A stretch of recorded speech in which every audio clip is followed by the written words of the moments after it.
इस घटना के बाद भारतीय प्रधानमंत्री नरेंद्र मोदी ने सोशल मीडिया पर पोस्ट कर डोनाल्ड ट्रंप के सुरक्षित होने पर राहत जताई। प्रधानमंत्री ने लिखा, लोकतंत्र में हिंसा के लिए कोई जगह नहीं है, इसकी स्पष्ट शब्दों में निंदा की जानी चाहिए। Nobody told me this was such a dangerous profession. If Marco would have told me, maybe I wouldn't have run. Maybe I would have said, I'll take a pass. No, it's a dangerous profession. अभूतपूर्व सुरक्षा व्यवस्था वाले अमेरिकी राष्ट्रपति का ये कहना अपने आप में बहुत बड़ी बात है। ट्रंप के पास ये कहने की अपनी वजह है, क्योंकि उन पर एक नहीं तीन जानलेवा हमले हो चुके हैं। The people that have either, whether it was an attempt or a successful attempt, they're very impactful people. Just take a look at the names there, the big names. And I hate to say I'm honored by that, but I've done a lot. We've done a lot. We've taken this country, and we were a laughing stock for years, and now we're the hottest country anywhere in the world. We've changed this country, and there are a lot of people that are not happy about that. 13 जुलाई 2024 को Trump पर पहला जानलेवा हमला हुआ, जब वो America के Pennsylvania के बटलर में चुनावी रैली को संबोधित कर रहे थे। इस दौरान हमलावर की चलाई गोली ट्रंप के दाहिने कान को छूकर निकल गई। सुरक्षा बलों की जवाबी कार्रवाई में हमलावर मारा गया। ट्रंप पर मौत ने एक बार फिर झपट्टा मारने की कोशिश की और 15 सितंबर 2024 को ट्रंप की जान एक बार फिर खतरे में पड़ी, जब फ्लोरिडा के वेस्ट पाम बीच पर गोल्फ खेलते ट्रंप पर हमले की फिराक में आए एक हमलावर को हथियार के साथ पकड़ लिया गया।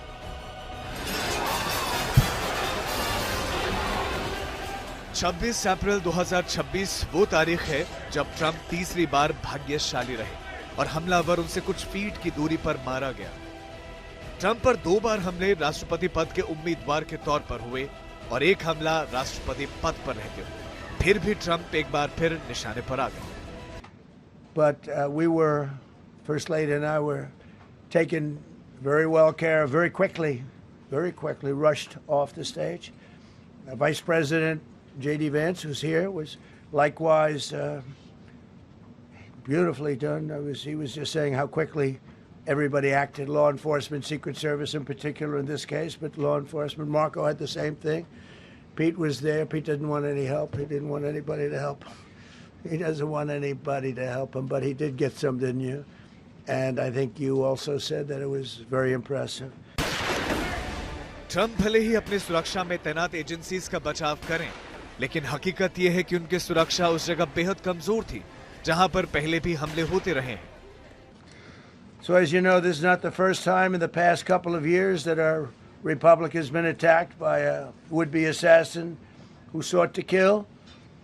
In Butler, Pennsylvania, less than 2 years ago, you all know that story, and in Palm Beach, Florida, a few months after that, we came close. We really had, again, we had some great work done by law enforcement.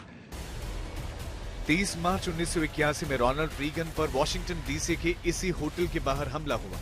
उनके सीने पर गोली लगी थी। Ronald Reagan Hilton hotel से भाषण देने के बाद अपनी गाड़ी से जैसे ही बाहर निकले, हमलावर ने उनकी लिमोजीन गाड़ी पर ताबड़तोड़ फायरिंग शुरू कर दी। इस गोलीबारी में रोनाल्ड रीगन पूरी तरह घायल हो गए और 12 दिन तक अस्पताल में रहे। इस होटल के इस इतिहास को देखते हुए भी ट्रंप की सुरक्षा में सेंध लग गई, जो अपने आप में बड़ा सवाल है।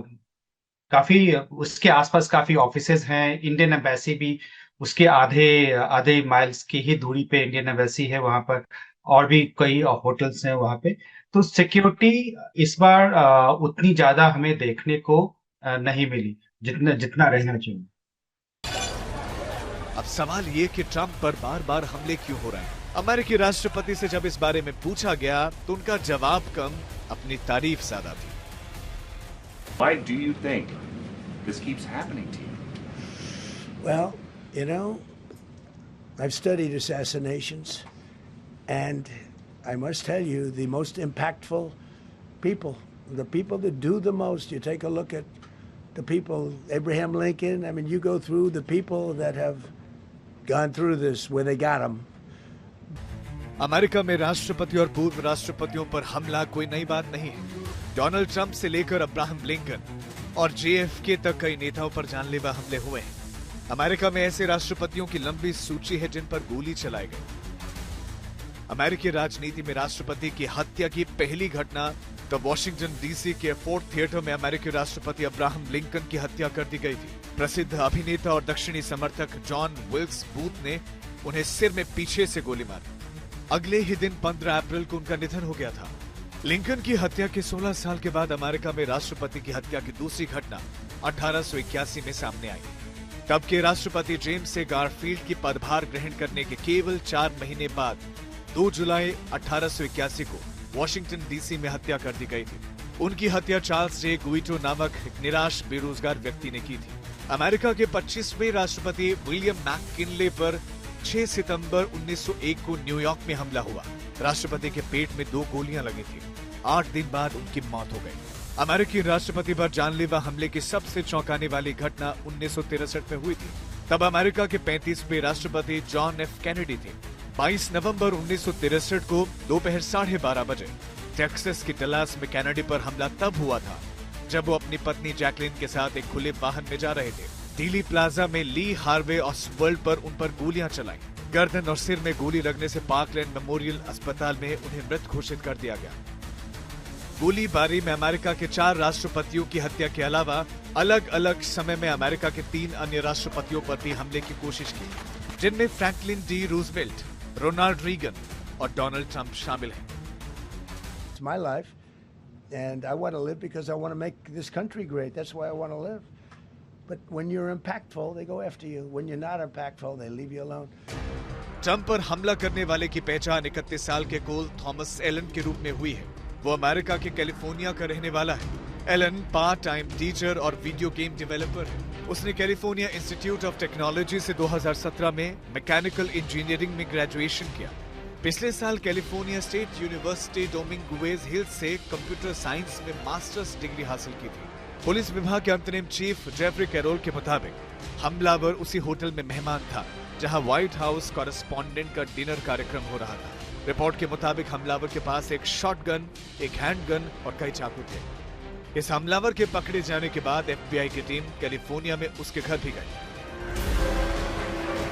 कॉरेस्पॉन्डेंट्स डिनर मीडिया और राजनीति का एक खास सालाना कार्यक्रम होता है। इसे व्हाइट हाउस कवर करने वाले पत्रकारों का संगठन व्हाइट हाउस कॉरेस्पॉन्डेंट्स एसोसिएशन आयोजित करता है। इसमें राष्ट्रपति खुद पर, अपने विरोधियों पर और मीडिया पर मजाक करते हैं। ट्रंप पिछले साल इसमें शामिल नहीं हुए थे, लेकिन इस बार ये कार्यक्रम ट्रंप पर हुए हमले की वजह से सुर्खियों में आ गया। वाशिंगटन से हमारे सहयोगी रोहित शर्मा हमारे साथ जुड़ रहे हैं। रोहित, इस पूरी घटना के दौरान ईरान युद्ध के बीच ट्रंप की राजनीतिक किस्मत पर गोलीबारी का क्या प्रभाव पड़ सकता है? शिकागो से वॉशिंगटन डीसी और फिर होटल में रूम बुक किया और जिस तरह का जैसा कि कहा कि एक बड़े इंसिडेंट को अंजाम देने की इसने कोशिश की, तो अभी तक तो यही लगता है कि ये एक लोन वुल्फ है, लेकिन वी नेवर नो, अगर कोई और है तो बिल्कुल जांच एजेंसियां will be able to trace them, and अगर है तो फिर विल फाइंड आउट। जब भी इस तरह का कोई अटेम्प्ट होता है, किसी भी नेता के ऊपर होता है, तो the country has stood behind. I think political violence की अनफॉर्चुनेटली पूरी दुनिया में हिस्टोरिकली आप देखें तो एक हिस्ट्री रही है, और नोबडी कैन जस्टिफाई इट। आप पॉलिटिकली आपके डिफरेंसेस कितने भी हो, कोई भी आपको ऐसा अमेरिकी नहीं मिलेगा जो इसे जस्टिफाई करने की कोशिश करेगा। तो एक छोटा सा हम कह सकते हैं फेवरेबिलिटी बम्प मिल सकता है प्रेसिडेंट डोनाल्ड ट्रंप को। तीसरी बार 2.5 सालों में तीसरी बार उनके ऊपर असैसिनेशन अटेम्प्ट की कोशिश की गई है। तो ऑब्वियसली थोड़ा सा ध्यान जो है लोगों का इस अभी फिलहाल इस इंसिडेंट के ऊपर है। करीब 24 घंटे हो चुके हैं अब ऑलमोस्ट, तो इस पे जरूर लोगों की नजर है, लेकिन आई थिंक दोनों अलग अलग चीजें हैं। आई थिंक जो बटलर वाला इंसिडेंट था 2024 में, आई थिंक उसका बहुत ज्यादा पॉलिटिकली प्रेसिडेंट डोनाल्ड ट्रंप को हुआ, क्योंकि उस टाइम चुनाव में प्रेसिडेंट डोनाल्ड ट्रंप खुद खड़े थे और उस टाइम ये बात रखी गई थी कि कौन है ऐसे लोग जो हटाना चाहते हैं प्रेसिडेंट डोनाल्ड ट्रंप को, जो अमेरिका को ग्रेट बनाना चाहते हैं। और अभी भी आई थिंक उनके बेस में तो यही बात होगी, इसका फायदा उनके बेस को, रिपब्लिकन पार्टी को जरूर होगा कि वो कुछ ना कुछ तो सही कर रहे हैं, इसलिए इस बार बार उनकी जान के ऊपर हमला किया जाता है। तो obviously he will get some favourability bumps, लेकिन अगेन ये क्या स्ट्रेच कर पाएंगे अप अंटिल मिड टर्म्स, वो हमें देखना होगा। अभी तक ईरानियन लिंक को लेके ऐसी कोई बात नहीं की, और आप भी जानते हैं, हम भी जानते हैं, अगर ऐसी कोई बात होती तो president Donald Trump truth social पे लिख चुके होते। तो अगेन अभी तक इस तरह की कोई बात नहीं है, एंड यू नो होपफुली ऐसी हो भी ना, बिकॉज ये जो सिचुएशन चल रही है वेस्ट एशिया में, इसे बहुत ज्यादा कॉम्प्लिकेट कर देगी अगर इसका कोई भी ईरानियन लिंक आ जाता है सामने। तो बिकॉज दैट मीन्स कि जितना भी रिस्ट्रेन दिखाया है प्रेसिडेंट डोनाल्ड ट्रंप ने और अमेरिका ने, I think everything will be of the table. सिर्फ एक ऑफेंसिव स्ट्रैटेजी होगी अमेरिका की। तो आई थिंक हम सबको प्रे करना चाहिए कि इसका कोई ईरानियन लिंक ना निकले, और ये जैसा कि हम कहते हैं कि एक लोन वुल्फ है जिसने मैटर्स को अपने हाथ में लिया, इंसिडेंट करने की कोशिश की, उसमें वो नाकाम रहा। अब उसके पेशी होगी और आगे की चीज निकलेगी। लेकिन अगर इसका कोई ईरानियन लिंक अनफॉर्चुनेटली निकल जाता है, तो मुझे लगता है कि जो ईरान का जो वॉर है, आई थिंक उसमें हम एक बहुत डिफरेंट प्रेसिडेंट डोनाल्ड ट्रंप को देखेंगे, जो बिल्कुल भी रिस्ट्रेन नहीं दिखाने के मूड में होंगे।